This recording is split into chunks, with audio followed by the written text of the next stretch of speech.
to have the best life possible. Would that be a good thing? Yes. Is that something you want? Yes. All right, let's start with some I am statements. Repeat after me. And when you say it, believe it.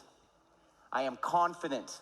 I am confident. I am capable. I am capable. I am strong. I am strong. I am powerful. I am powerful. You are, and I know you are. Do you believe it? Yes. Sit back down. Thank you so much. That is incredible.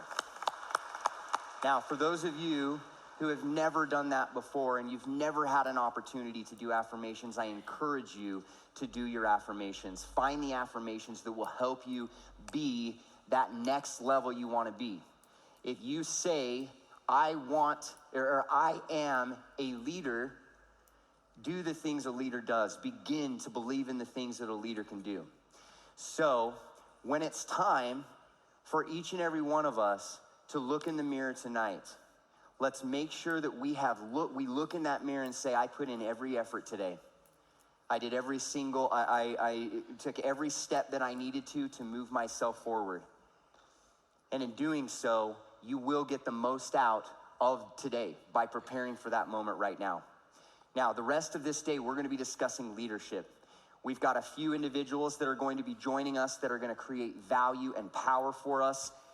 But we're going to be spending our time once again listening to Eric. And with Eric's guidance, no matter where you are at right now, there is a place for you to take next steps to improve. And there is no one that has a pulse on this entire environment like he does. So let's give another rousing round of applause for Mr. Eric Worre.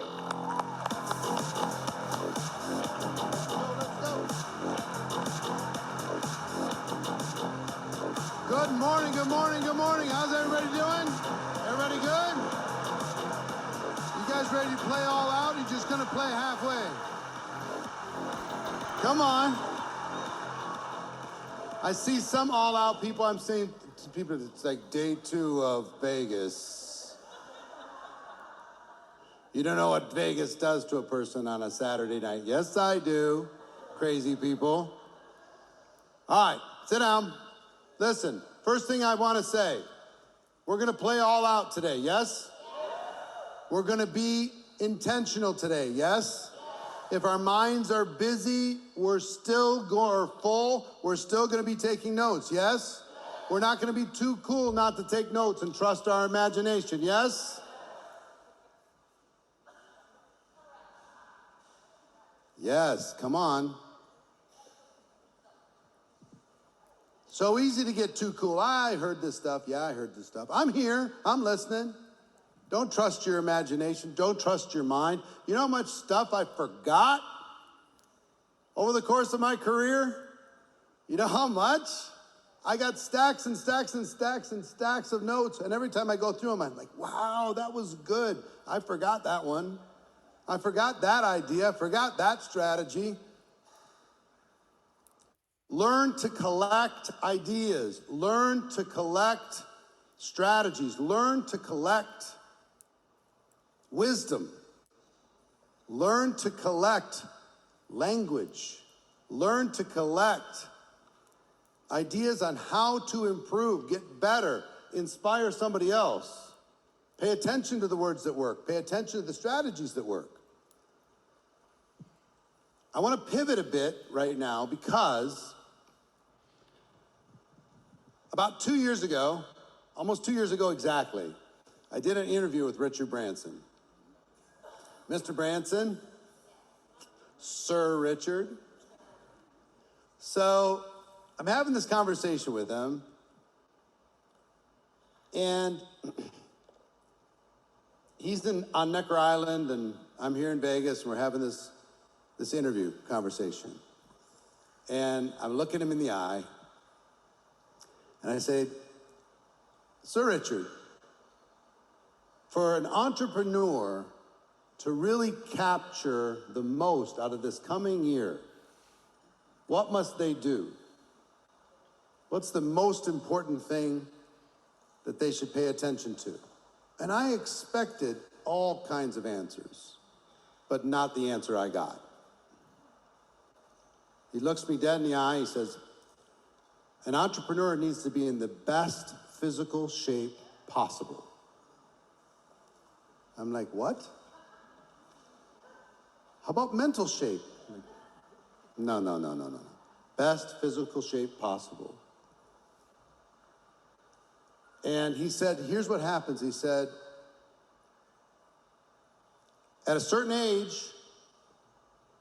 looking me dead in the eye, people either get in the best physical condition possible or they let themselves down. At that time, I'm 33% body fat, bloated, inflamed, still a bit bloated, inflamed. But I'm like, damn, all right. I guess that's important. We went down to Necker Island this last year, Marina and I. We spent a week with Richard at his home and hanging out. You've never seen anything like this guy. Multiple billionaire, runs all these different companies. He's physically moving. While he's efficient, he is physically moving his body at least 4 hours a day. I was exhausted watching the guy. He's in his 70s. I'm tired. I'm too tired to get in the boat to sail around the island. And he's kite surfing next to the boat, sailing around the island. He's got tipsy tennis, and he's got, where the loser's got to take shots, and he's hiking the island, and he's moving around, and he's doing all this stuff. He's got his shirt off all the time, just walking around, doing his thing. And I'm like, dang it. Okay. Couldn't keep up at the time, but I'm closer to keeping up now. So I made a commitment, right? I'm still a professional before picture, I understand. I'm just telling you, progress, right? Made progress. Took my 33 down to like 21, 22. I'm committed to 15. I got to get under 15. They tell me that abs show up under 15. So I'm looking forward to meeting them.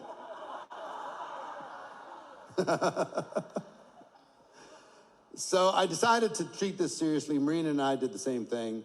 And we made a commitment to our health. We made a commitment to balancing all the things in our body. We made a commitment to learning more about this. And some of you are involved in the health business in one way, shape, or form. How many of you are involved in the physical health business in some way? Weight loss, whatever, something, nutrition. But even if you're not, for us to have a legacy, you've got to be able to have some vitality. You got to be able to lead by example. You got to be able to take charge of this. So we sought out, we went through several different doctors, and we landed on a gentleman about, I'd say, 12 to 15 months ago. Changed the game. Changed the game for us. He's a human biologist. He has the #3 podcast in the entire world currently. And he's helped many of my celebrity friends completely and totally revolutionize their health. He's here to share some wisdom with you virtually. I couldn't get him here in person, but virtually, he's here with you live to share exactly what you need to do and what you need to think about in order to change your whole fitness, health journey. Please welcome, from Florida, my friend, the human biologist, Gary Brecka.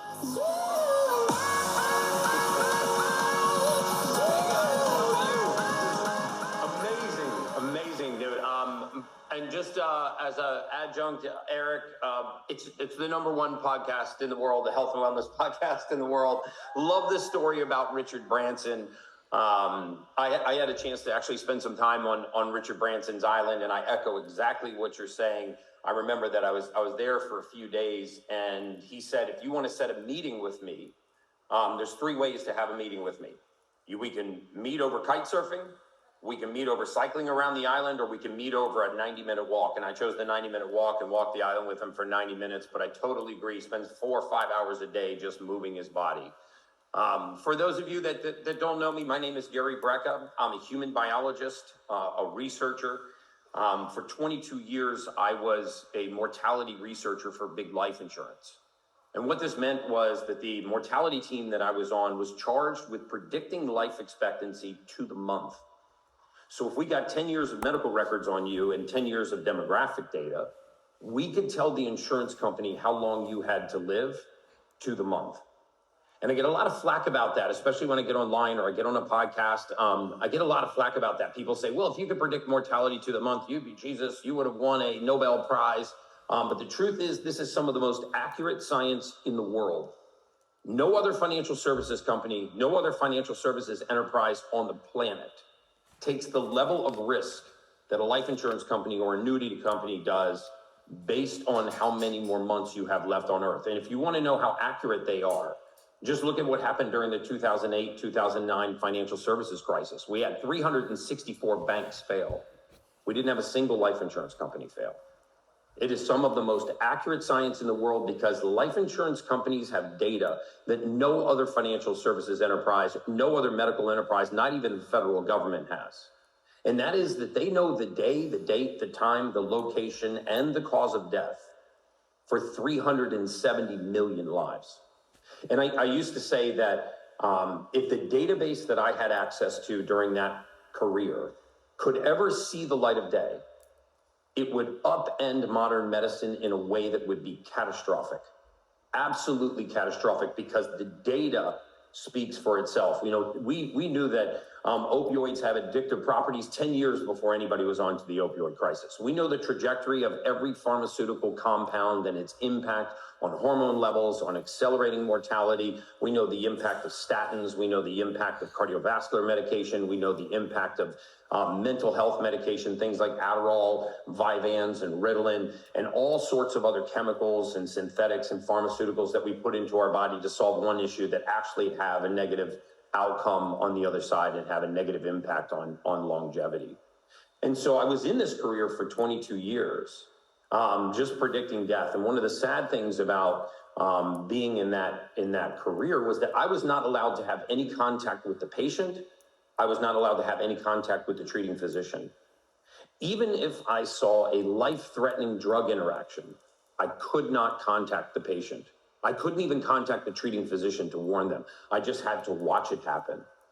And I learned 2 things in this 22-year career. Number one, I really began to have this massive moral divide in how I was making a living. And I realized as time went on that this was not just data, that there was human beings on the other side of these spreadsheets. This was somebody's mother, somebody's father, somebody's sister, somebody's child.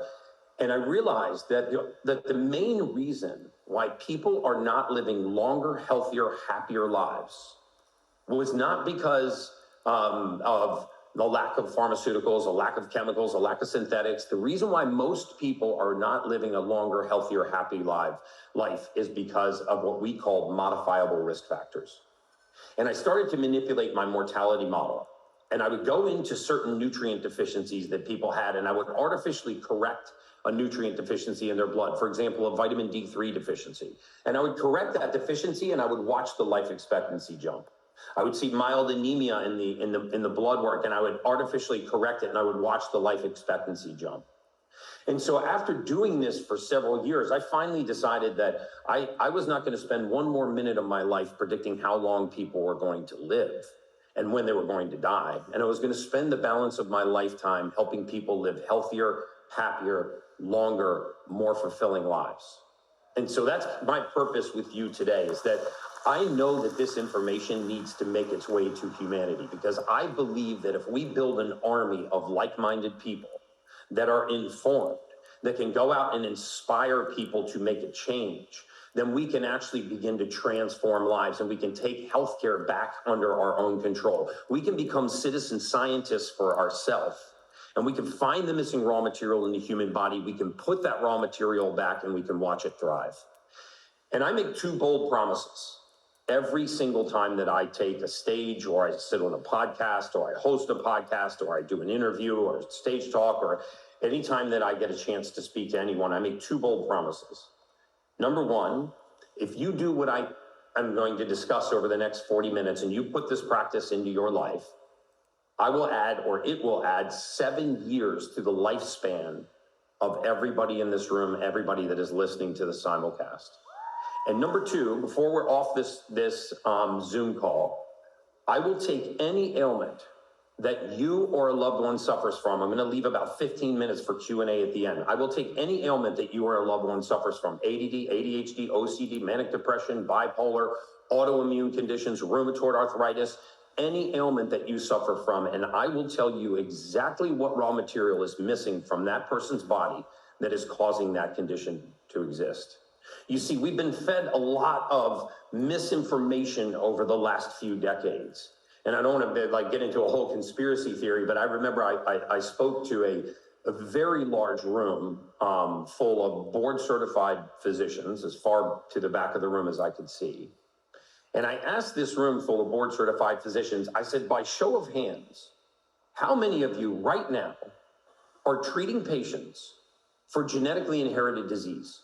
Genetically inherited diseases, things that run in families like hypertension, hypothyroid, drug and alcohol addiction, depression and anxiety, hypercholesterolemia, hypertriglyceridemia, all of these conditions that we've been told, because they run in families, are genetically inherited conditions. Do you know that without a single exception, every single physician's hand in that room was up? And I said, well, keep your hands up for a second, because understand, if you're treating patients for genetically inherited disease, we have mapped the entire human genome. We know every gene in the human body. Can any of you tell me what gene causes any of those diseases? And every single hand in the room went down. And I said, the reason why you can't tell me what gene causes any of those diseases is because that gene does not exist. And if that gene does not exist, that means that those diseases do not exist. You see, what happens in human beings is we put all kinds of raw materials into our bodies: vitamins, minerals, amino acids, nutrients of all kinds. Not a single compound that enters the human body, not one, is used in the form that we put it in. Without a single exception, what the body does is it takes that raw material, that nutrient, that vitamin, that mineral, that amino acid, and it converts it into the usable form. If your body cannot make this conversion, you have a deficiency. And it is this deficiency that leads to some of the most common ailments that plague mankind. Everything from weight gain and water retention, to autoimmune conditions, to gut issues, to poor focus and concentration. We don't have a mental health issue, and I mean a mental health crisis in this country. We have a lack of mental fitness. And so my mission is to get the message out that there are simple raw materials that you can put back into the human body that will cause it to thrive in ways we never thought possible. God put us on this planet to have it all. We were meant to thrive. And most people are walking around right now at about 60% of their true state of normal.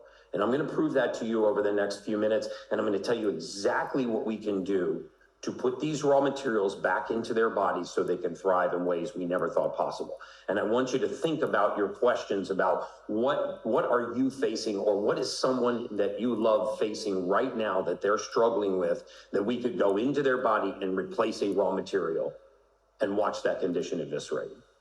So are you guys ready to go on this journey with me? I can't hear you, so I assume it's yes. Can we go to the next slide? This is just a sample of a life expectancy report that we used to do. This is, again, some of the most accurate science in the world. We had a better than 93% accuracy rate in predicting mortality. It is astounding what happens to human beings when their bodies are missing certain raw materials, and you can predict the progression of the disease. Can you go to the next slide? So this is another saying that I say every single time that I get a chance to engage with an audience. I think this is the most important statement, maybe the most important sentence that you will hear for the rest of your lifetime, in terms of its impact on how many more years you have left on Earth, your waking energy, your sleep, your hormone levels, your water retention, your weight gain, your response to exercise, the depth of your delta wave of sleep, your cognitive function, your short-term recall, and that is that the presence of oxygen is the absence of disease. Nothing is more true than that statement. And we're going to talk about how do we get more oxygen into the body? How do we better utilize oxygen in the body? What can we do to carry more oxygen in our blood? What are some of the supplements and nutrients we can put into our body so we have healthy red blood cells full of hemoglobin that transport healthy amounts of oxygen? And we're going to talk about how do we raise the oxidative state in the body by 35 or 40% over the next few weeks by using simple raw materials to help our bone marrow produce healthy red blood cells that carry and transport oxygen well. And again, the presence of oxygen really truly is the absence of disease. Can we go to the next slide? I made my bold promise already. I make this every time I take the stage, that if you do what I'm going to ask you to do, we're going to add 7 years to the lifespan of everybody in this room. And that secondly, we will take any ailment that you or a loved one suffers from, and I will tell you exactly what raw material is missing from their body that is causing that condition to exist. And for those of you that are in the supplement space or the keto space or the nutrition space, bravo for you, because it's going to take an army of people to take healthcare back.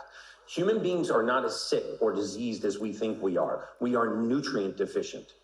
You know, I remember when I was in grad school getting my second human biology degree, I had to take all these plant botany courses, which I actually really hated, but you have to take them. And I was in school getting a graduate degree in human biology, and I had to take these plant classes. But what I remember most of all from studying plants was that anytime there was something wrong in the leaf or the trunk or the branches of a tree, if you called a true arborist, a true botanist out to your house, they wouldn't actually touch the leaves of the tree. The first thing they would do is they would core test the soil.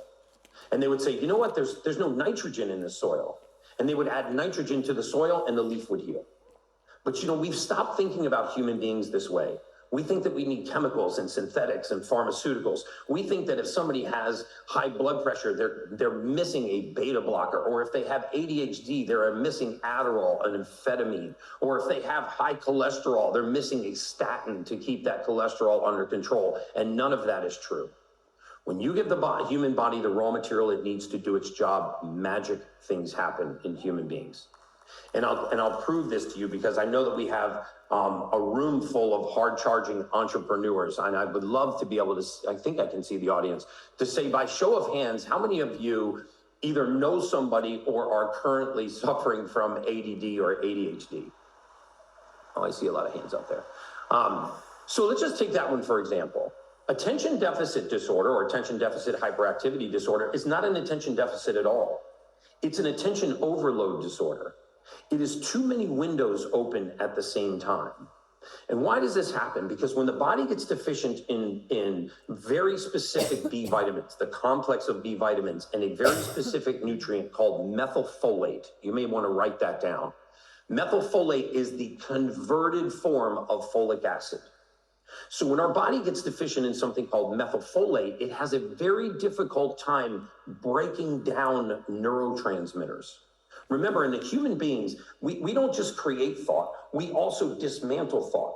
We actually break thought down. And if we're not able to break thought down at the rate that we create thought, then the mind gets very clouded. You see, people with ADD or ADHD do not lack the ability to pay attention. They lack the ability to pay attention to so many things. And so how do we correct that? We put the methylated nutrients back into the human body that are grossly missing from our diet because our soil is so depleted, because it's so full of glyphosates, it's so full of pesticides, herbicides, insecticides, on all kinds of preservatives. We put the methylfolate back into the body so that it can properly start to degrade neurotransmitters. And this is when magic things happen. You see, in 1993, the US federal government signed a deal with Big Pharma to spray our entire grain supply in the United States with folic acid. And for the record, folic acid, contrary to popular belief, is not a natural vitamin. You cannot find folic acid anywhere on the surface of the earth. Folic acid does not occur naturally in nature. We make it in a laboratory. And you will never convince me that something that is man-made in a laboratory is a nutrient that is essential to optimal health. And so what happened when we started spraying all grains, all white flour, all white rice, all white bread, and every kind of cereal produced in the United States with this chemical folic acid?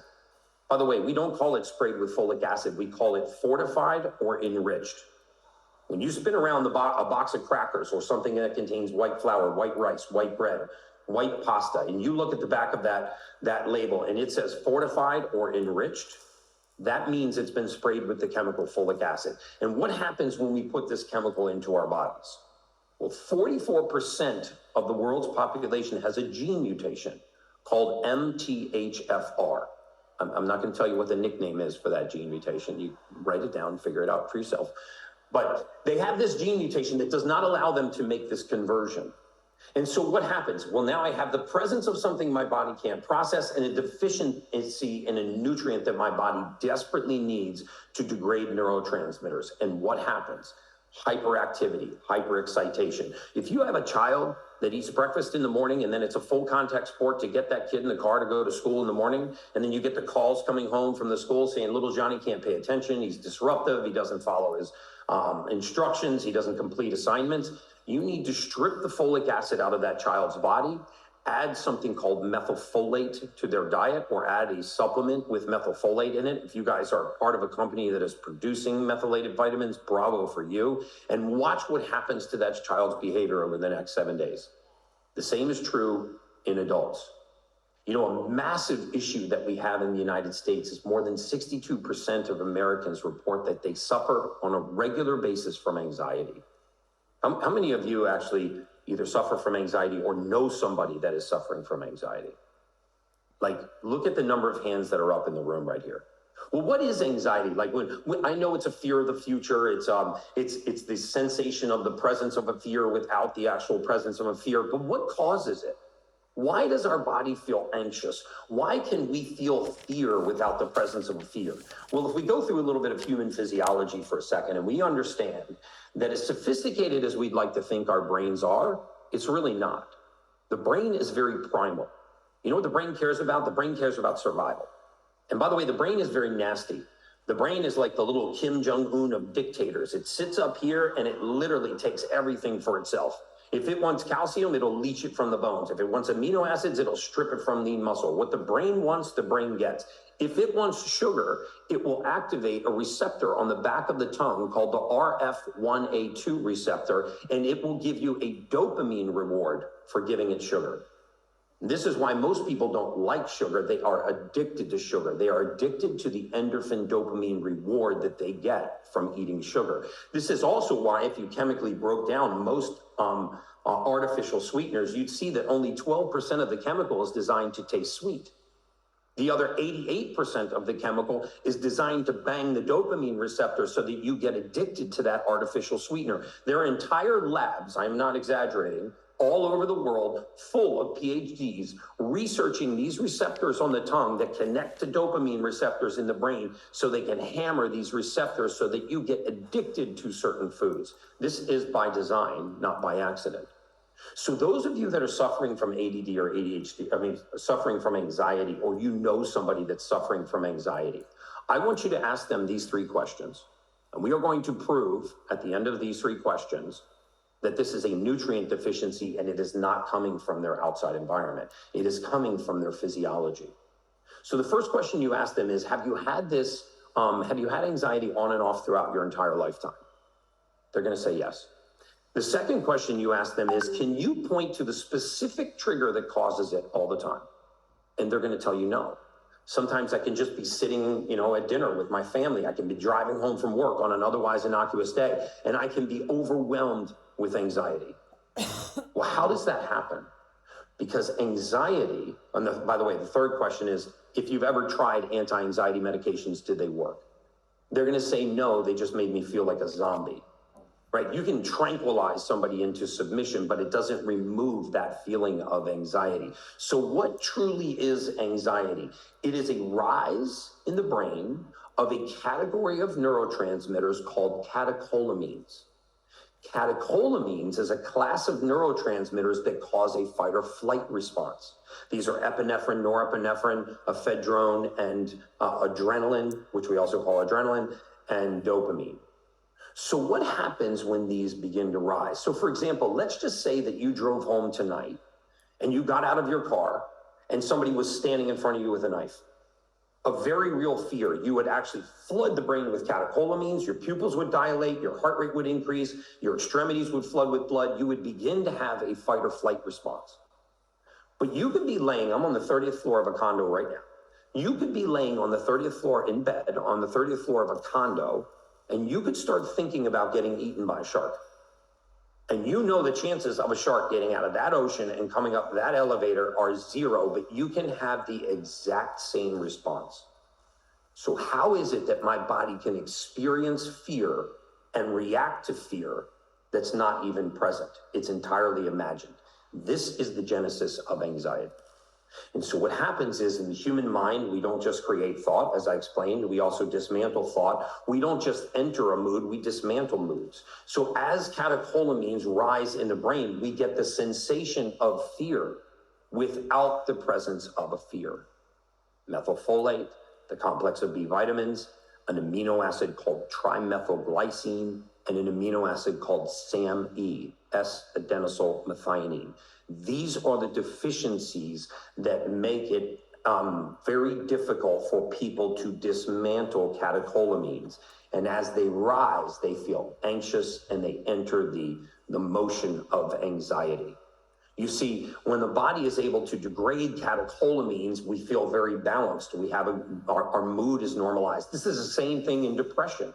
You know, we define depression, ironically, in the United States, we define depression as an inadequate supply of serotonin.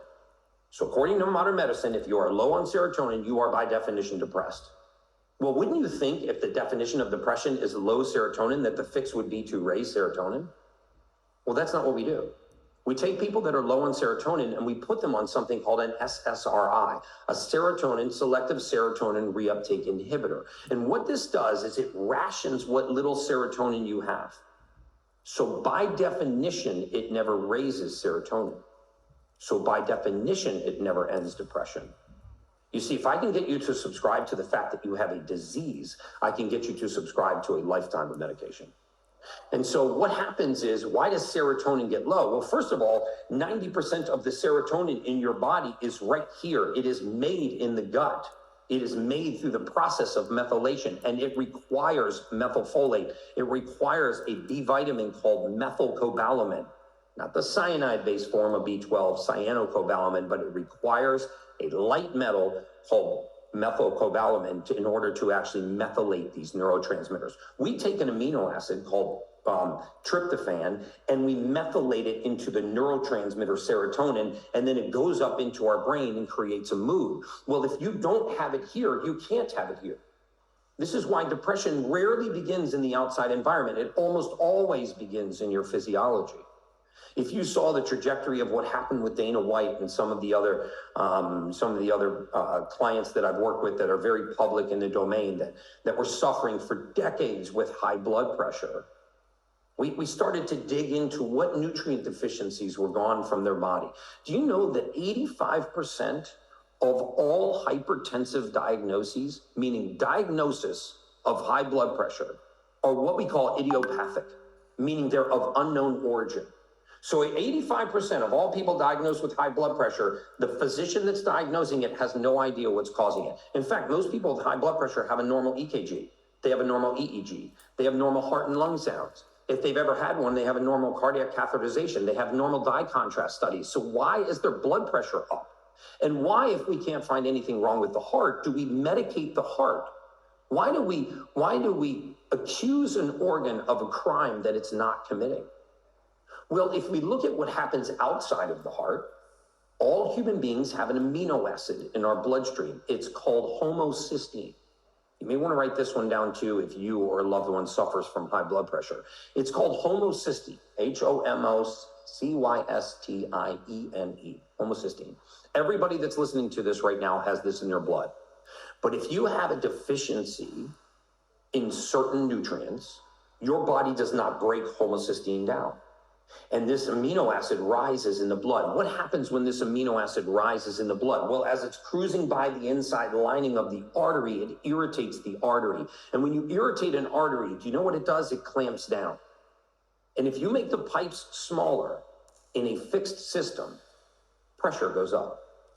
And the pressure doesn't rise because there's something wrong with the heart, and yet we still stand on the heart with beta blockers and calcium channel blockers and diuretics, which is why people's blood pressure never gets better. It just gets more medicated because there's nothing wrong with the heart in many cases. It is the vascular system clamping down. You have 63,000 miles of blood vessel in your body, 63,000 miles. It does not take much arterial narrowing to drive pressure up. And if you watch what happened to Dana White or some of these other clients, we put them on a simple amino acid called TMG, trimethylglycine. You can get it at GNC. Many of you that are in the supplement space, your companies might produce this amino acid. And you can take this amino acid, you can lower homocysteine, you can return the vascular laxity to the arterial system, that and something called resveratrol. And if you took resveratrol and trimethylglycine and watched your homocysteine drop and watched the vascular system relax, you would see pressure very often return to normal. And I could just keep going and going and going, and we could go through all of these different ailments that society faces, and so many of us are just accepting things as a consequence of aging. Oh, I've got weight gain, I've got water retention, I've got hormone imbalance, I got poor focus and concentration, I've got a little bit of ADD, a little bit of ADHD, you know, my waking energy is not the same, my response to exercise is not what it was, and we just accept these as a consequence of aging, and they are not a consequence of aging at all. They are a consequence of missing raw material in the human body. And that is my mission, is to try to go into human beings and find the missing raw material and replace it so that we can thrive in ways we never thought possible. Can we go to the next slide? This is just a little bit about my morning routine. People ask me all the time, what do you do in the morning? By the way, none of this will cost you a dime. This will cost you zero. The majority of the room will not take this advice and put it to practice, because aging is the aggressive pursuit of comfort.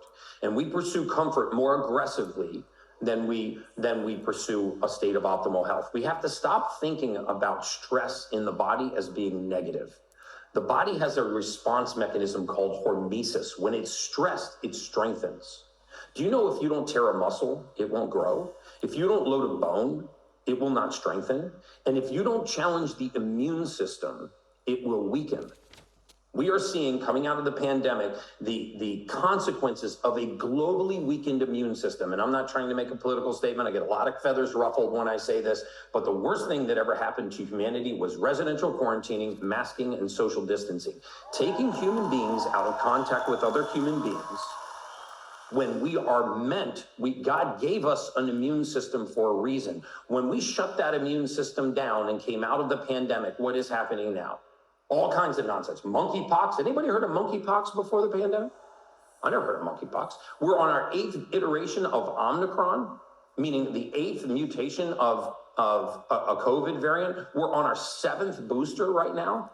And by the way, well, I won't go down that road. I'll probably split the audience in half. But I did an entire talk a few months ago on long COVID and vaccine injury. And let me tell you, those two names are superimposable.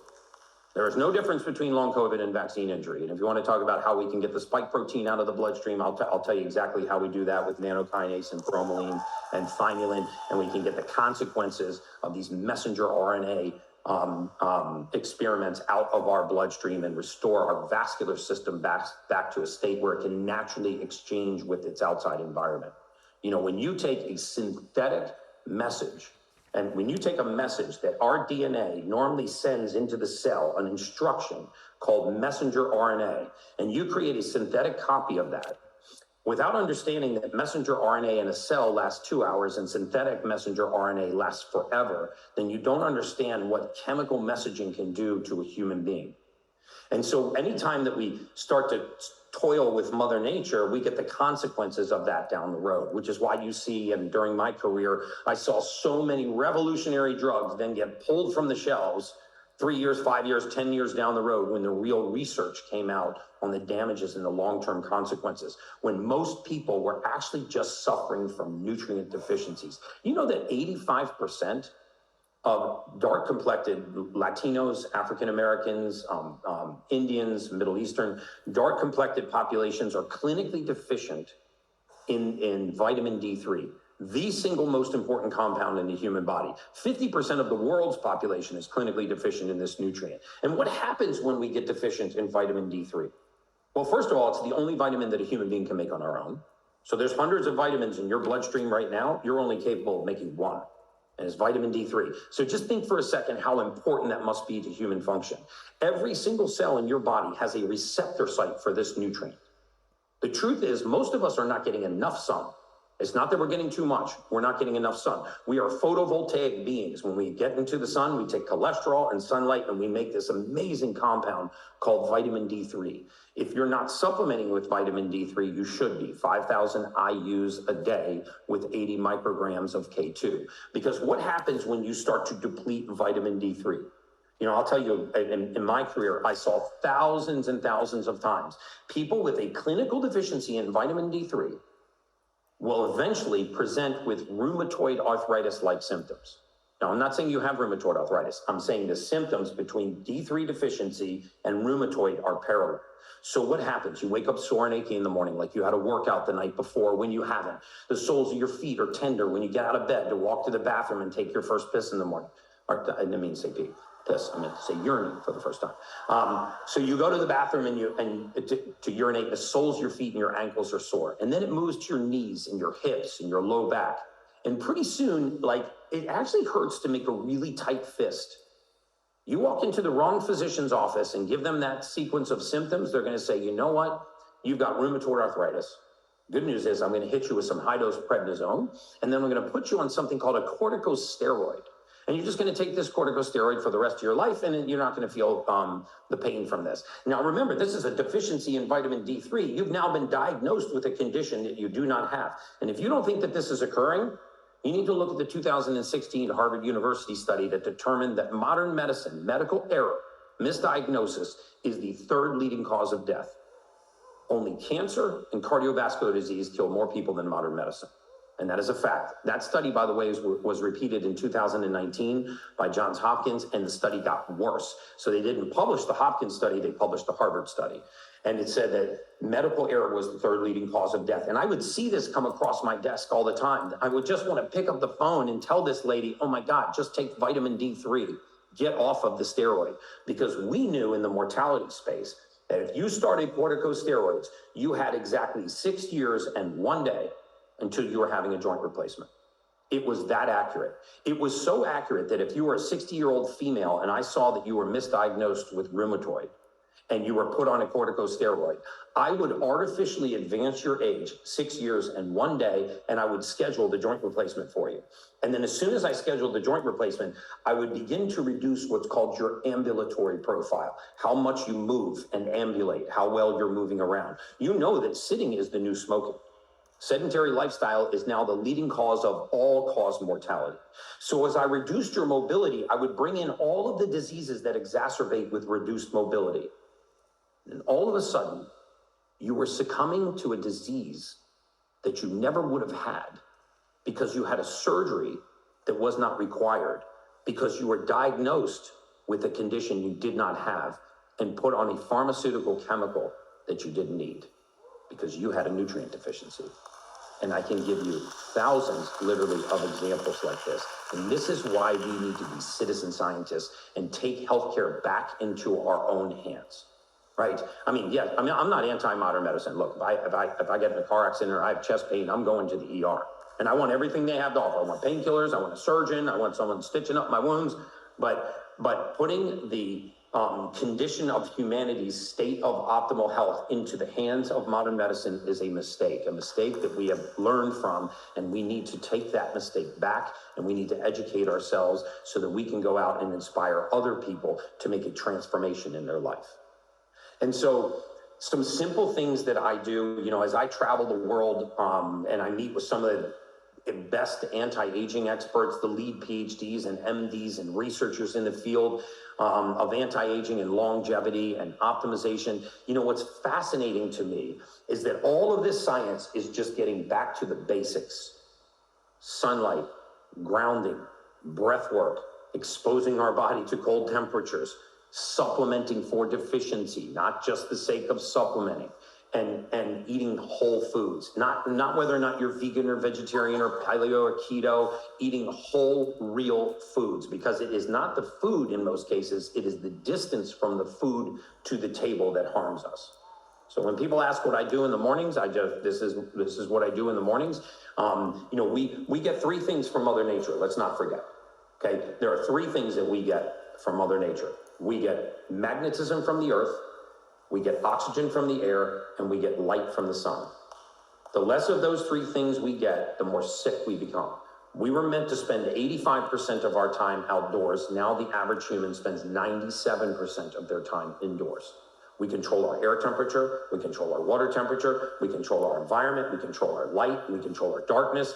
We go from a covered house to a covered garage to a covered car to a covered office to a covered mall and right back. And so in the mornings, what I do, and this won't cost you a single cent, is I get outside and I come in contact with the surface of the earth. This is called grounding or earthing. And if you poo-poo this concept, you haven't really researched earthing or grounding. Human beings build up a charge, and we can actually discharge into the earth. Yes, as soon as we contact the surface of the earth, and I'm talking about dirt, grass, sand, we actually discharge into the surface of the earth. And what does that do? It changes the polarity on the surface of our cells so that they're no longer attracted to each other. When they get in proximity to each other, they repel. And you see these microscopes behind me right here? I do this for clients all the time. I take their finger, I prick their finger, I put a drop of their blood on that slide, and I let them see their red blood cells, how clumped together and stuck together they are. And then I take them outside and I just have them spend 6 minutes touching the surface of the earth, or I lay them on something called a PEMF mat, pulse electromagnetic field mat. And then I prick their finger again and I put it on the slide and I let them see how all of their red blood cells are free floating and cannot come in contact with each other. And you free up all that surface area to exchange with the outside environment so that cell can eliminate waste, repair, detoxify, and regenerate. And this is part of the essence of health. And then I expose my skin to sunlight. And I try to get as much skin as I can exposed to sunlight. I try to do this at what's called first light, because the first 45 minutes of the day, God gives us a very, very special type of light. There's no UVA, there's no UVB rays in this light. Natural healing rays of blue rays from the sun. It generates vitamin D3, resets our cortisol receptors, it resets our melatonin receptors. And I do 3 rounds of 30 breaths of obnoxiously deep breath work with a breath hold in between. If you want to see the exact routine, I have a website called TheUltimateHuman.com. You can actually go there. I have all kinds of tutorial videos on breath work. It will add 0 to your budget and it will add years to your life. Learning how to breathe, how to expose our skin to sunlight, and how to get grounded again. And then I have a cold plunge. I get into a cold plunge, but if you don't have a cold plunge or it's not in the budget, just take a cold shower. Most of us aren't even willing to take a cold shower because it's too uncomfortable, but a minute to 3 minutes in cold water will not only activate brown fat and improve your mood, elevate your emotional state, dump endorphins into your system. It will cause your liver to release something called a cold shock protein, which will scour your blood of free radical oxidation. It will increase the rate of protein synthesis, muscle repair, and it is free. And you have access to this every single day. Putting yourself in that uncomfortable position for 1 to 3 minutes can be one of the most liberating things that you do. And then I supplement for deficiency. Those of you that are in the supplement space, bravo. As long as your nutrients are methylated, you have the methyl form of these nutrients, you are having a massive impact on humanity. Can we go to the next slide? We have something called the superhuman protocol. I talk about this all the time. A superhuman protocol is a PMF mat, an oxygen bag, and a red light therapy bed. That will cost you about $150,000. You don't need to spend $150,000. God gives this to us every single day. Sunlight, grounding, and breath work. You can save $150,000 by exposing your skin to sunlight, learning to do 8 minutes of breath work in the morning, Wim Hof style of breath work in the morning, touching the surface of the earth and taking a cold shower. It will entirely change the trajectory of your life. You'll ignite this hormetic response inside of your body. In fact, would you guys like to do a quick little round of breath work right now? Can we do that? Like, how many people are in the room? Like 400 people? All right, let's do one round of breath work. Let's make everybody outside the room think this is a giant cult. All right. All right. So what we're gonna do? Let's just sit comfortably. Put your hands on your lap. And what I want you to do, we're gonna do 5 deep breaths with a breath hold, and then we're gonna do another 5 deep breaths with a breath hold. So it looks like this. We're gonna take an obnoxiously deep breath in. And when I mean obnoxious, I mean like you've been underwater for 2 minutes and you just broke the surface of the earth, the surface of the water, and you never thought you were gonna get another breath, right? I wanna get air down into the lobes of the lungs. I wanna use the diaphragm to massage the intestines. I wanna engage all the auxiliary muscles of respiration, the intercostal. So it's gonna look like this, and then we'll do it together. You're gonna take an obnoxiously deep breath like this, and then you're gonna let it out. Don't continue to breathe out, just let it out until you relax. We're gonna do that 5 times. On the 5th breath, we're gonna exhale, and we're gonna hold our breath for 30 seconds. If you get lightheaded, this is a good sign. If your fingers and toes get tingly, this is a great sign that the oxygen tension is changing in the tissue. The major vasodilator in the human body is not nitric oxide, it is carbon dioxide. By raising our carbon dioxide level, we will dilate our blood vessels, and then we're gonna take an obnoxiously deep breath in. We're gonna hold that for 10 seconds. We're gonna let it out, and we're gonna repeat it. Okay, you guys ready? All right, so let's do 5 obnoxious breaths. Ready?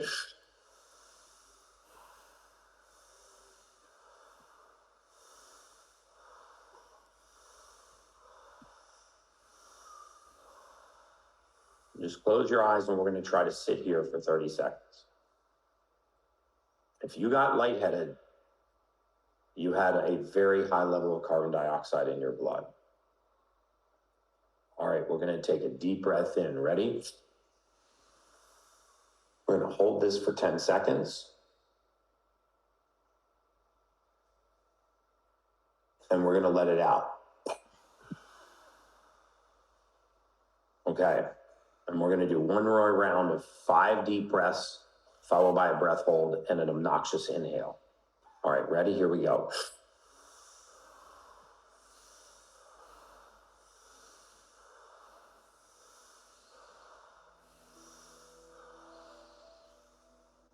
We're going to try to sit here for 30 seconds.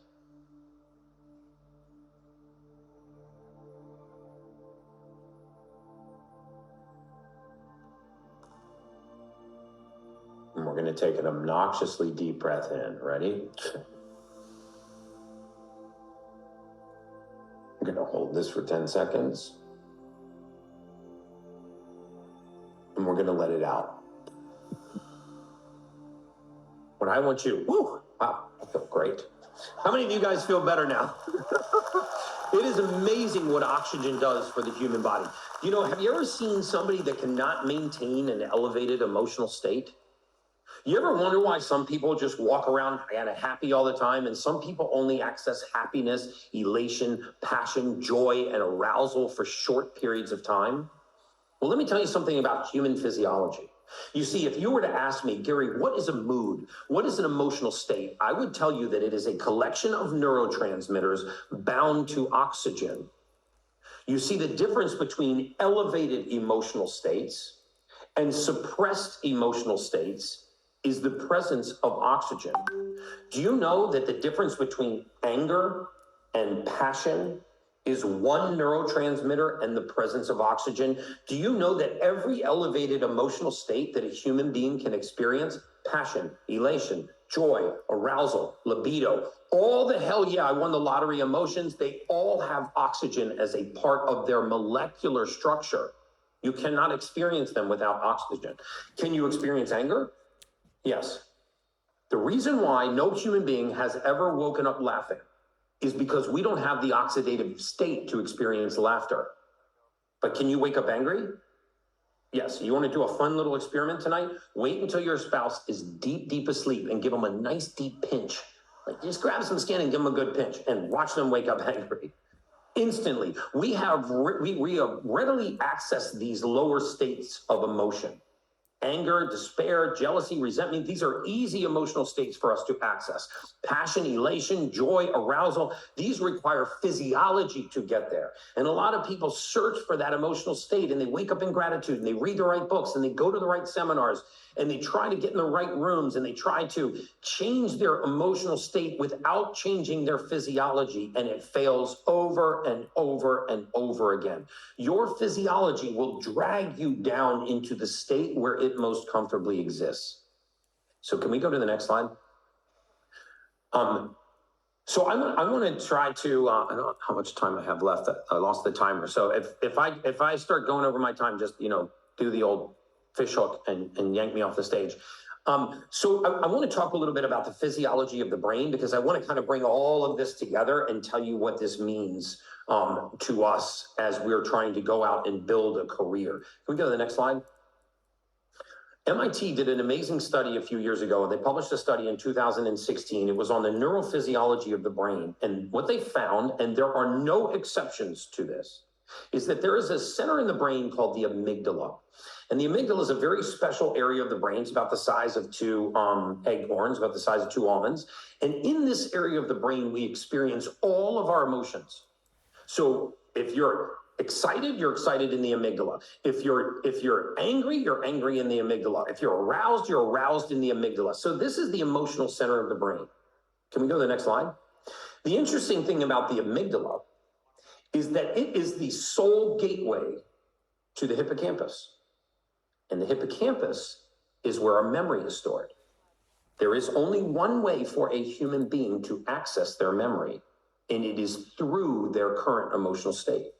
Now, once you reach the amygdala and you access the memory, can we go to the next slide? Our conscience, our prefrontal cortex, pulls from the hippocampus. It pulls information from our memory and puts it into our conscience, and our conscience is our future. So this means that if the amygdala is the sole gateway to the hippocampus and the hippocampus is the gateway to the prefrontal cortex, this means that our current emotional state determines our future.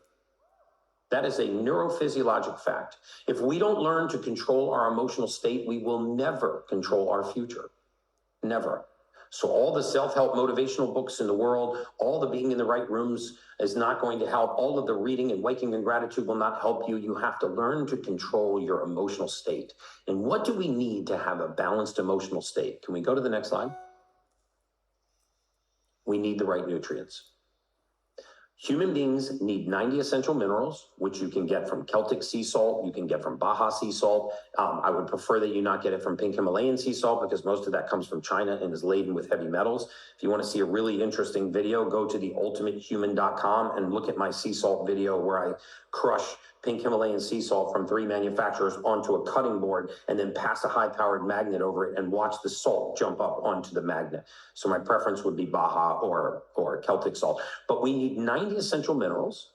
We need 3 essential fatty acids. Essential means they are essential for life. And we need 9 essential amino acids, 9 proteins. For the record, there is no such thing as an essential carbohydrate. Just let that sink in for a second. There is no such thing as an essential carbohydrate. They are not necessary for life, so you choose your carbohydrates wisely. So if we have the right amino acids, we have the right nutrients, we have the right minerals, the brain begins to function in the healthiest possible way. That's why I want to create an army of people that are putting the right nutrients back into human beings so we can fix the mental health crisis, or the mental disease crisis that we say that we have, because we actually have a lack of mental fitness, not the presence of mental illness. You get illness from the lack of fitness. You start to drain nutrients out of human beings. You get the expression of disease. And so can we go to the next slide? So I want to give you an exercise. Oh, that's TheUltimateHuman.com. You can go there. I have a free newsletter if you want to sign up for a free newsletter. I also put all kinds of videos on there about optimal health. anti-aging, longevity. If you want to look at the supplements that correlate to a lot of these conditions, I have those on The Ultimate Human. But what I want to end by kind of tying this all together, and then hopefully we have a minute or, a few minutes for some questions. But by tying this all together, I'm going to give you a very, very powerful technique that you can use starting tomorrow morning, that you can put to practice in your daily life that will entirely change the trajectory of your career. And it's harnessing the universal law of attraction in our brains to influence the world around us. How many of you believe in the universal law of attraction? Oh, a lot of you, good. Well, I'm a scientist. I used to not believe in the universal law of attraction. I thought it was a whole bunch of spiritual mumbo jumbo until I stumbled on a law in physics one day. And yes, I read physics journals for sport. I'm a huge geek. But I was reading a physics journal one day and I read about a law in physics called constructive interference. And this says that if two frequencies of equal wavelength meet, the size of the frequency doubles. If two frequencies of equal wavelength meet, the size of the frequency doubles. This proves that you can get energy from conversation. We can get energy from other human beings. The opposite is true when opposite wavelengths meet, which is why people can steal energy from you. This is why guarding your energy is as important as filtering your water and guarding your food, because energy can be given to us or it can be stolen from us. And interestingly, they did a study called the Spain Scale of Emotion, SPANE. It stands for the Scale of Positive and Negative Emotion. And they measured frequency leaving a human being's body. And they determined that the most powerful frequency to leave a human being's body, does anyone know? I can't hear what you're saying, but somebody repeat it into the microphone. I want to hear what people guess is the most powerful frequency to leave a human being's body. It is the frequency of authenticity. And if you want to look that study up, Spain Scale of Emotion, you're welcome to. The frequency of authenticity was 4 times the amplitude of love, meaning it had 4 times the capacity to influence the world around it. Only the interesting thing about this frequency of authenticity is that it only occurred when 2 things were present. Number 1, your words have to be truthful. And number 2, you have to believe what you're saying.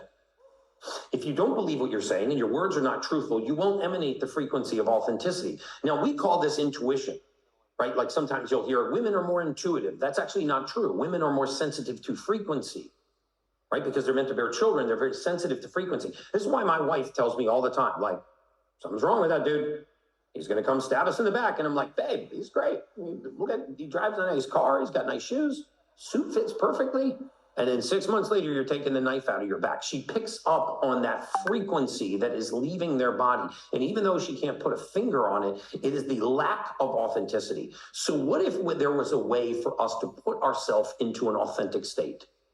And that's what I want to teach you. I'm going to end on this and then take some questions. I want you to learn a 60-second to 90-second technique to put yourself into an authentic state before your next meeting, before your next discussion with your spouse, before you have a sit down with your child, before, if you're a realtor, you go in and ask for a listing and you watch what happens through the influence that you have on the world around you, so long as your words are truthful and you believe what you're saying.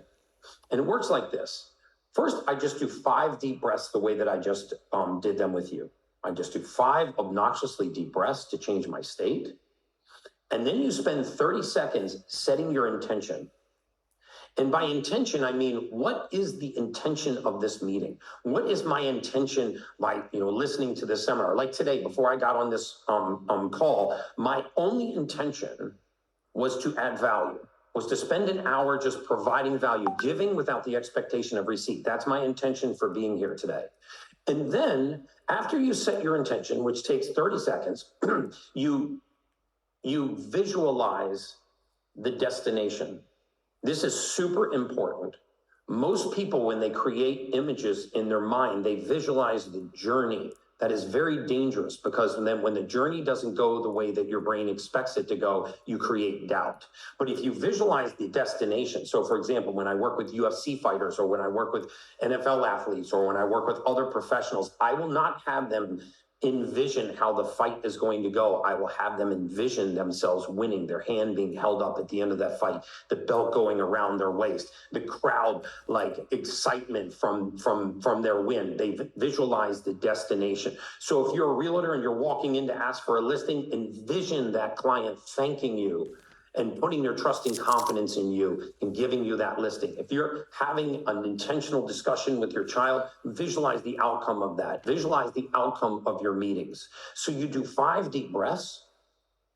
You set your intention. What is my intention for this meeting? I want to be intentional about this meeting. What do I intend to get out of this? And then you visualize the end, the destination. And what will happen is you're tricking your brain into believing that this event has already occurred. And you will emanate the frequency of authenticity. And that frequency is so powerful. 70% of all of our communication between human beings is nonverbal. So if you emanate the frequency of authenticity, you will shift the state of that person, and you are much more likely to have the outcome that you want. So I feel like I've just thrown a lot at you guys. Like I just ate everybody's face.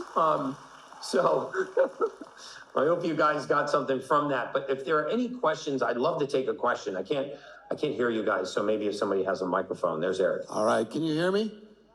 Yes. All right, fantastic. Everybody give it up for Gary Brecka. All right. We will do a few questions. So Let me do one here with Leanne, and let me do one here on this side, fancy glasses. Right here, second row. Second row. Right here. And then we'll do right in the middle. Okay, we'll do 3. We can go all day. And you might wonder, what does this have to do with leadership? A lot. Yes. An awful lot. I really hope that you guys got something out of it. Yeah. Believe me. This is your family, brother. Believe me. We're all related here. I will tell you, just with working with him, everybody I've ever sat down with him, he works with everybody in our family, essentially, my mom and dad, and brothers and sisters, kids, all of it, is they sit down, they have one conversation, and they wish they would have recorded the conversation, because like, oh my gosh, I'm trying to remember everything that he just said. But because he is like the ultimate human when it comes to what he's got inside of his head, trying to figure all this stuff out. So and he works with, I won't shamelessly name drop, but he works with, the most famous was Dana White, probably. If you've seen the transformation that he did with Dana White, he told Dana he had 10 years and 4 months to live at age 52 if he didn't change some stuff. And he gave him an exact protocol. Dana followed it exactly, dropped. And what, just give the before and after in statistical information. So Dana had something called metabolic syndrome, which, by the way, the #1 killer of human beings is cardiovascular disease. And the leading cause of cardiovascular disease is something called metabolic syndrome. And metabolic syndrome is showing up in younger and younger ages right now. And it is any 2 of the following 5: abdominal obesity, high blood pressure, high sugars and insulin resistance, high triglycerides, and high blood glucose. He had 5 of those 5. When I met Dana White, he actually had more fat in his blood as a percentage than he had blood. His triglycerides were over 800. His blood pressure was through the roof. He was on 3 blood pressure medications, a beta blocker, a calcium channel blocker, and a diuretic. He was on a thyroid medication to keep his thyroid functioning. He was on a blood thinner, and he was on something for a tinnitus in his ears. He's on no medication now. Right? I went back 10 years in his medical records, and I said, Dana, what's amazing is all of your cardiovascular workup has always been normal. Has anyone ever checked your homocysteine? We checked his homocysteine, and over a 5-month period of time, as that homocysteine fell, the vascular system dilated, his pressure returned to normal. In fact, his cardiovascular surgeon, Dr. Ram Dandalaya, who's the head of cardiothoracic surgery at Cedars-Sinai, and I now work together all of the time. He hated me in the beginning. He said, you're putting Dana on these experimental vitamins. I don't believe a thing you're doing. I don't know what you do, but you're playing with people's lives. I'm going to repeat all of his cardiovascular tests. And so help me God, if they're not perfect, this will not be the last time you heard from me. And then he repeated those tests. They were all normalized. And to his credit, he now has, affiliated with our clinical team. And so, we can change the minds of physicians too, but he had abdominal obesity. He had insulin resistance. He had high blood pressure. He had high blood sugar. He had high triglycerides. And what was really difficult for Dana to understand was he had so much fat in his blood that I was going to put him on a high fat diet, what I call a keto reset, in order to lower the amount of fat in his blood. That was a hard concept for him to understand, that I wanted him to eat 75% fat in order to lower the fat in his blood. But all we did was we turned his body on that fat in his bloodstream like a fat gobbling Pac-Man. And every month over month, his triglycerides would fall by more than 100 points until they completely normalized. And so, if we tap into the power of what God gave us, God, the ability of this to heal this, there are fascinating experiments about frequency. Taking two people and putting them in separate rooms, they have the exact same disease, not being truthful with one and telling them they got a placebo drug that has 100% cure rate and they're very lucky for their specific type of ailment, and telling somebody else that this is the end of the line, and watching the difference between how their cells behave, right? This has such power over this. And so in Dana's case, we did it with methylated nutrients and amino acids. How long did it take before he got off all his meds?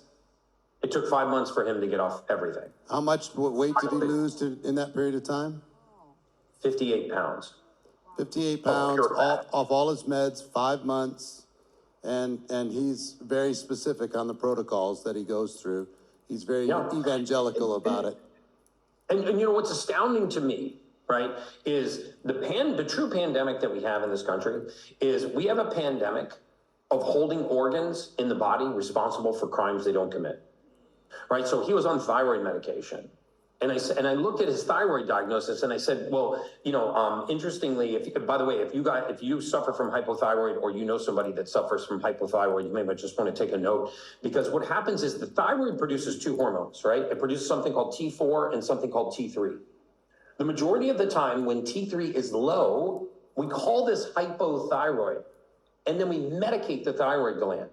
But the little known fact about the thyroid is that it only produces 20% of the T3 in our blood. So if T3 is low, there's an 80% chance that it's not the thyroid. But we medicate the thyroid 100% of the time. And why is that? Well, the question becomes, where does the other 80% of this thyroid hormone come from? It is methylated from T4. We take T4 and convert it into T3. Outside of the thyroid, in the gut and the liver. If you don't have the right raw materials, selenium, thiamine, if you don't have the right raw materials to make this conversion, your T3 hormone is low, but not because there's something wrong with your thyroid, because your body is missing raw materials to convert the thyroid hormone outside of the thyroid. I can't even tell you how many thousands of clients have been like, oh my God, Gary, you fixed my thyroid. And I go, no, I didn't fix your thyroid. There was nothing wrong with your thyroid. We fixed your methylation outside of the thyroid. We just fixed the issue you had in the gut and the liver, and now you're converting your thyroid hormone because there was never anything wrong with that organ. Why would we stand on it with a chemical or a synthetic or a pharmaceutical when it's done nothing wrong? That's the real pandemic that we have going on right now in America. Let me throw in the biggest statement that Gary helped me with is, doctors saying stress is a killer, stress is a killer, stress is a killer. So if you feel stressed, you should just chill, right? and Gary said, no. That's the worst thing you can do. If you feel stressed, to chill is the worst thing. I'm like, what? What are you talking about? I'm supposed to chill if I'm stressed out. I need to go lay down. I need to go stare at the wall or something. He said, no. He said, aging is the aggressive pursuit of comfort. You need to stress your body when you're stressed. You need to move. You need to challenge yourself. That's what's going to take care of the stress. And I was like, what? Nobody told me that. Well, I'm stressed out. I'm supposed to go to the gym? Yep. I'm stressed out. I'm supposed to get in cold water? Yep. Yeah, I'm like, okay, well, this is way different than my whole life plan. But Leanne, you got a question. Thank you so much. This is awesome. I really appreciate it. I have a very weird question, but Sure. I'm super healthy. I work out 6 days a week. I'm vegan. I got COVID, and ever since then, I have horrible tinnitus in my left ear and a hearing loss. And I've met a bunch of other people who have the same thing, and I've been to all these doctors, and they've all told me I have to live with it for the rest of my life, and I'm supposed to go in next week and get a hearing aid and do all this stuff. And it's really interfering with my quality of life, but I've just been sucking it up for close to a year now. Is there anything that you could tell me that I could also pass on to other people I know regarding that, please? Yeah, so there's no question that that's, fixable. Again, I just want to, for the sake of stating this, I'm not a physician, I'm not licensed to practice medicine, but I'll give you my opinion as a human biologist. So essentially what happens is when you have an elevated spike protein, either from the virus or from the vaccine, and yes, it can come from mRNA vaccines, right? We produce this spike protein, it leaves the cell, it enters the bloodstream, and it gets stuck in the arterial wall. You get something called diffuse vasculitis or dystonia vasculitis, which is an inflammatory condition in the lining of the blood vessel. A lot of us talk about how the skin is the largest organ in the body. I don't think that's true. The skin has the surface area of about half a tennis court. The lining of your blood vessels, 63,000 miles of blood vessels to be exact, has the surface area of 6 tennis courts. It is 12 times the surface area. So we know how bad a sunburn can affect us, but what about inflammation in 63,000 miles of blood vessel that has 12 times the surface area of the skin? So you imagine the impact on that. And then what happens in the ear in something called the tympanic membrane, which is a flexible drum, right? As you get build up at spike protein and reduce blood flow to that membrane, it stiffens. And when it stiffens, it hits these little bones in the ear, hammer, anvil, and stapes, and it tells the brain that there's a sound coming in, because we don't actually perceive sound as an electrical signal. We take a sound wave and convert it to an electrical signal. And when that conversion is interrupted, you get tinnitus. You get a constant sensation of a sound without the presence of the actual sound. So there's something called bromelain, thymulin, and nanokinase. You can get these in a supplement form. And what this will do, and additionally resveratrol, will restore the vascular laxity to that area of the body. It's a lack of blood flow that causes this tympanic membrane to stiffen and to send this signal, the sensation of a sound without the presence of a sound. So I would really consider doing that. And the second thing I might consider is talking to your doctor about using something called an exosome dripped into the ear to actually pull the inflammation right out of that tympanic membrane. Thank you so much. I'll try anything Yeah. right now. All right, fantastic. Let's go over here to my friend. Yes, Teresa Bernetta Smith here. Hi, Teresa. I'm gonna try to get through this without crying. I have lost so many people that have taken interferon because of having multiple sclerosis. And the medication that they had to get cost over thousands of dollars. And a lot of them looked into things for their immune system, but because of the medication and the side effects, they deteriorated. And actually, I've lost a lot of them because of the fact I was an MS, counselor, and I helped them. So the interferon is what I have a question about, because I know the interferon is natural in the body, but when the immune system breaks down and the person thinks that they have to take a medication in order to, to help the immune system, we got to save lives. Amen. And I would like for you to help me to save the other lives that I haven't been able to touch. So when we think about the etiology of multiple sclerosis, so for those of you that don't know what multiple sclerosis is, it is multiple sores, scleroses, in the lining of the nerve, in the sheath of the nerve. You can think about a nerve as a copper wire with a rubber sheath around it. If I make nicks in that rubber sheath, right, or I sand down that rubber sheath down to where I contact the copper wire, the signal will arc right? The signal will leave. So as it's traveling down that nerve, if there's a sclerosy, a sore, it will arc right there. And you get multiple scleroses or multiple sclerosis. And then what happens is eventually this neuronal disease progresses. But the question is, what is the cause of the demyelination? Right? Why do nerves spontaneously start to demyelinate? Well, they don't. There are some very, very well done, peer-reviewed, published clinical studies that found in the autopsies of multiple sclerosis patients, 100% of them had parasitic and viral infections. And we don't look at a parasite or a virus as actually causing the scleroses. By the way, we used to think that once a nerve had demyelinated that it could not remyelinate again. That is patently false. We remyelinate nerves through the process of methylation, and supplementing for methylation is an important part of addressing the healing from this condition. But absolutely, these people should do viral and pathogen testing and actually see if they have Epstein-Barr, cytomegalovirus, West Nile, or chronic Lyme infections, which sail right under the radar of a lot of diagnostics. And we just assume that there's this strange, spontaneous erosion in the myelin sheath. And the truth is, that's not the issue. The issue is viral pathogens embedding themselves in locations where they don't belong, and then the immune system attacking them there. And then we say that we have an autoimmune disease, and we start to try to shut down the immune system. Same thing happens in Crohn's disease, right? We take people that have Crohn's disease and we say that's an autoimmune disorder. Well, that's actually not true, because what is the immune system doing? The immune system is attacking bacteria that should have stayed inside the luminal wall of the gut, but they're exiting the luminal wall of the gut and they're in a location where they don't belong.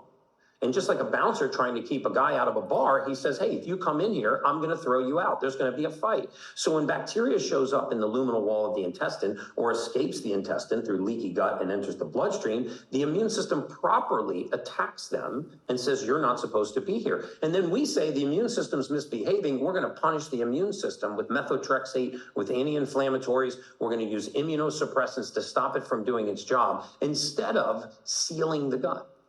So, we had a patient, and I'm not saying that all Parkinson's patients have viral pathogens, but an interesting case that my clinical team encountered, and we've had several of these, a patient that was diagnosed with Parkinson's 6 years ago. And when we looked at blood work, we saw every year since he had been diagnosed, we saw an elevated white blood cell called an immature granulocyte. And it's not elevated in Parkinson's. It's elevated in chronic viral attacks. And so my clinic director said, hey, the next time that you come down to see us, we want to do a viral pathogen test on you. And we tested him for viruses, and we found out that he had the highest level of West Nile, which he got from a Zika mosquito right here in Miami. And he had one of the highest Lyme titers that we'd ever seen. So he actually didn't have Parkinson's.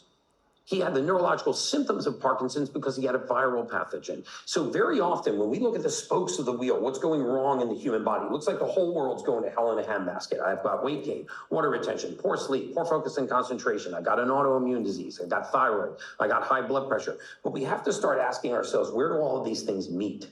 What is the common hub where all of these things meet? And the majority of the time, it is nutrient deficiencies. You give the body the raw material it needs to do its job, and it performs incredibly. And so, I would really encourage you to start looking into the research between viruses and the onset of multiple sclerosis and parasites and the onset of multiple sclerosis, because you'll find that to this day, they say the etiology, the genesis of these diseases is unknown. I don't believe that anything is idiopathic in human beings. I just believe that we don't know the source, and we should continue to look for the source. And so I would encourage these people to do virus and parasite testing, and then start to get on a good viral anti-parasitic protocol. Same thing is true with mold and other issues. People get chronic mold infections. They don't ever realize that they have a fungus or a mold growing inside their body. They get this strange myriad of symptoms. And when you cleanse the body from these pathogens, it goes back to functioning like the beautiful machine it was designed to.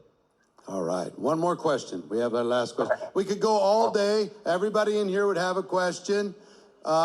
Here's what I would just tell you all. You have 72 hours to find the replay of this. You can watch this again. You also can go watch him on Joe Rogan. You can watch him. Just look up his podcast, The Ultimate Human. His podcast there. you can find lots of his stuff, and you know, this wasn't designed to sell you anything, even though I see some people going, this guy would be a great speaker at our company convention. This would be amazing. But this wasn't designed as any form of anything other than to just bring you value. He's brought my family value. He's brought me and Maureen and myself value. And I wanted to bring you value so you could become the best form of yourself to be able to be the best leader you could possibly be. But go ahead, last question. Thank you so much. You completely blew my mind. I'm Daniela from Chile, and I wanted to ask you about your thoughts on kids and respiratory issues. So we've got a 6-year-old and we've taken her so many people. We've done all the elimination diets, you know, to see if she's got any allergies or things like that. And what they say is just no big deal. Just take her adenoids out. She's constantly inflamed, and it just feels so unnatural to us. But the doctors, they just say, we take them out every day, all the time. Like, it's just the most normal thing, like no big deal. And so we are stuck still with the problem. We've tried so much, and we feel that that's the same response we get all the time, right? And then all the judging of the family going, you just don't care about your child because you're not taking her adenoids out. So I'd love to hear your thoughts. Well, first of all, my whole position on that, thyroidectomies, you know, all of these other surgeries that we do to just get rid of organs, to me anyway, is very nonsensical. If it wasn't necessary, it wouldn't be there. You know, my sincere belief is that this body was created by God. You're never going to convince me that two bacteria banged each other in a mud puddle and 400 million years later we had human beings. The more I understand about physiology, human physiology, the more deep I actually believe that this was made by a creator. So we didn't put things in here that are unnecessary. So why would we take them out unnecessarily? So, you know, generally what happens in these kinds of conditions, adenoid, histamine reactions in the adenoids, allergies, food sensitivities. And by the way, I think food sensitivity testing is very 1998 science, right? Because one of the things that we never do is we never consider somebody's baseline state of inflammation.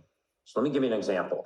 When we do allergy testing, for example, we take your blood and we wash it down a membrane. And then on the other side of the membrane, we wash an allergen, wheat, soy, dairy, corn, blueberries, whatever it is, gluten, we wash it down a membrane. And we measure how upset the immune system and how upset the blood gets by the inflammatory reaction across this membrane. And then we grade it from a 1 to a 10. 1 to 3 is mild, 3 to 6 is moderate, 6 to 10 is severe. Okay, and then we say you're severely allergic to eggs, wheat, soy, dairy, corn. You're mildly allergic to blueberries and pine nuts. But the truth is, this testing, and what I think they're probably not considering in your son's case, is what is the baseline state of inflammation? In other words, are you walking around at a 6? So that if something causes a sensitivity of a 2, it shows up as an 8. It's just like if I took 2 people and stood them right next to each other and I said, okay, I'm going to push in on your back with a pressure of 2. You tell me how much pain you feel. And I push in on your back and you go, I barely felt that. And then I take, you know, your spouse and I do the same amount of pressure and they record a pain level of 10 because they had a pinched nerve and they started at an 8. Same pressure. One records a pain of 10, one records a pain of 2. This is very similar to how histamines work in the human body. When you have high levels of histamine, and I would really suggest that you get his homocysteine checked, his homocysteine level. If you have high levels of histamines, then small insults, pollen, wheat, wheatgrass, air pollution, small insults cause the already elevated histamine response to elevate even more and become symptomatic. Whereas somebody else that's walking around at a 0 gets an insult of a 2 and it's non-symptomatic. He's walking around at a 6, gets an insult of 2 and he's symptomatic. So the idea is not to take the organ out that's responding. The idea is to lower the histamine response. These are called mast cell symptoms, and they're also called histamine, hypersensitivity to histamines. And if you find the source, and I suspect it's hyperhomocystinemia, and you lower the level of baseline inflammation, you see things like asthma and allergies and food sensitivities permanently take a back seat. because you never really had those allergies or food sensitivities or sensitivities or allergic reactions. You were having a minor reaction and an elevated histamine response. I hope that. Gary, Okay. my friend. Thank you, guys. I love you, brother. Everybody give Gary Breck a big round of applause. Thanks for your contribution. Keep doing great work.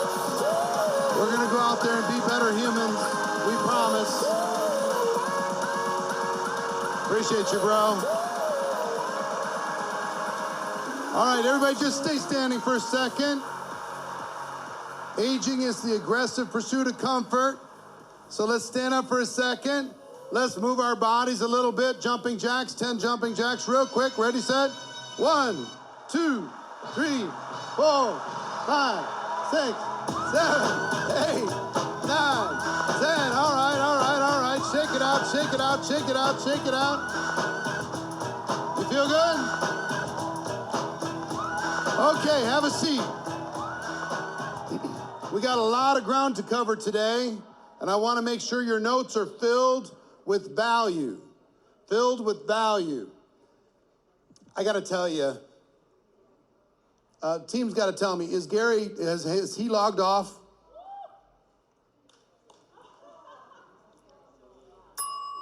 Perfect. Now I can tell stories about him. So this is Gary's life. So crazy. When we met him, he was just he was doing his thing and laid out all the stuff, gave us a protocol for what we could do for our lives, started to change on a structural level, lots of different things, the muscle mass and the body fat and medications and those types of energy, those types of things. And if you have money, we got everything, man. We have the red light therapy bed, 130 grand. We got the oxygen thing next to where you'll see it in the gym. We've got the EMF mats that automatically turn on in the morning that are underneath our mattresses. We got all the stuff. I have every single thing that's supposed to balance my body. So I literally have no excuses. I'll use them, I'll make them up, but I don't have any actual excuses. But he's out there helping the whole world. It's really fun to see because he's been really dedicated to this for a long time. So I got to tell you, about 2 weeks ago, this is his life. I'm talking to him on a Saturday, and he said, Eric, let me tell you what happened to me the last 48 hours. No, this is on a Sunday.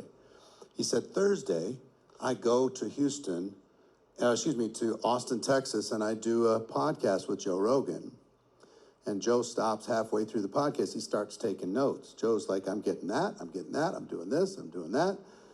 And he said, that night, I fly to Dwayne Johnson's house, and I meet with him and his family because I've been working with him for 12 weeks, and he's changed a whole bunch of his whole health profile. The next morning, I met with Leonardo DiCaprio, and we got him on a program. In the afternoon, I was with Mario Lopez for Good Morning America filming a segment, and then Saturday, Dana White picks me up in the jet, flies me to New York, where we go to the UFC, and I meet President Trump, and I won't tell you the rest of it because it's probably privileged, but he said, this is my life.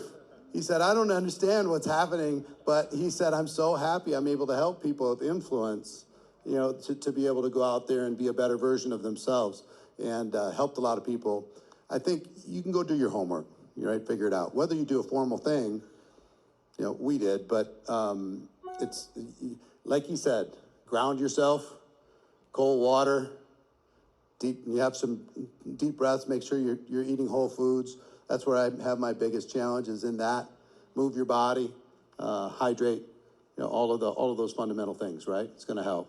So anyway, make us all a better version of ourselves. Now, does that affect leadership? I think it does. Now, I wanna talk about leadership. How can you become a better leader?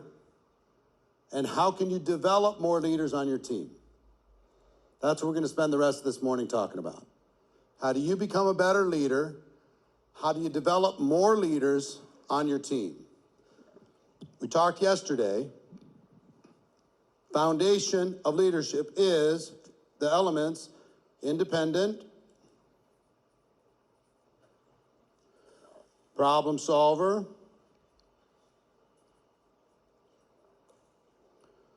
consistent, big vision, and creates action.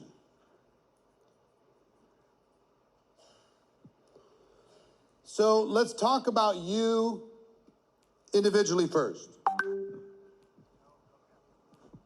Can you coach you? Yes or no? Yes. If you get a coach outside of you, can you go faster? Of course. Here's what I will tell you. Don't be rebellious to the wrong things. Like being rebellious to a coach, being rebellious to a teacher, being rebellious to an advisor, being rebellious to a mastermind, being rebellious to things that will give you, they're like a time machine. You step in and you become smarter faster. Why would you want to waste time? When somebody already has what you need, they can give it to you in a fraction of the time. You trade a little bit of your time and a few of your dollars in order to be able to get that thing, and you get to be 3 years smarter without being 3 years older. It's so arrogant to say, no, I don't want to listen to that. I'm going to do it myself. Stupid. We only have so much time. Condense the learning so you can get to the contribution. Every way you can. I believe 3 cheat codes. Coaches, mentors, masterminds. It's a cheat code. It's your shortcut. It's a treasure map. If you can get them, use them. If you can access them, get around them. Find groups or people who are smarter than you, more efficient than you, thinking bigger than you, that will cause you to stretch and can give you the tools in order to be able to go where you want to go. That's the cheat code, okay? Any way that you can do that, do it. Now, let's talk about independent. I want to walk you through each of these 5 on you, for you as an individual, and for everybody at home. Dorothy Miller, I'm talking to you. Clarissa Doonan, I'm talking to you. A.O. Johnson, I'm talking to you. I want you to think about, how do you react when you need to get something done? Is your first response to ask for help? To be dependent? To ask for guidance? Are you annoyed that your upline isn't supporting you a little bit more? Are you jealous of people who have a good upline, who seems to be able to give them an advantage? All of you, mentally and emotionally, right now, this moment, I want you to mentally detach from your upline when it comes to an excuse. And imagine that you are personally sponsored by the company from this moment forward. I want you to say goodbye to your upline when it comes to an excuse. I want to say, go to your upline, say thank you for introducing me. Thank you for the opportunity. I'll always be grateful. I hope we're always friends, but I will never use you as an excuse for my lack of achievement ever again. I got this. I will go do this. My mentor, Jim Rohn, taught me that when faced with a challenge or a problem, you got to ask yourself some questions. Number 1, what can I do?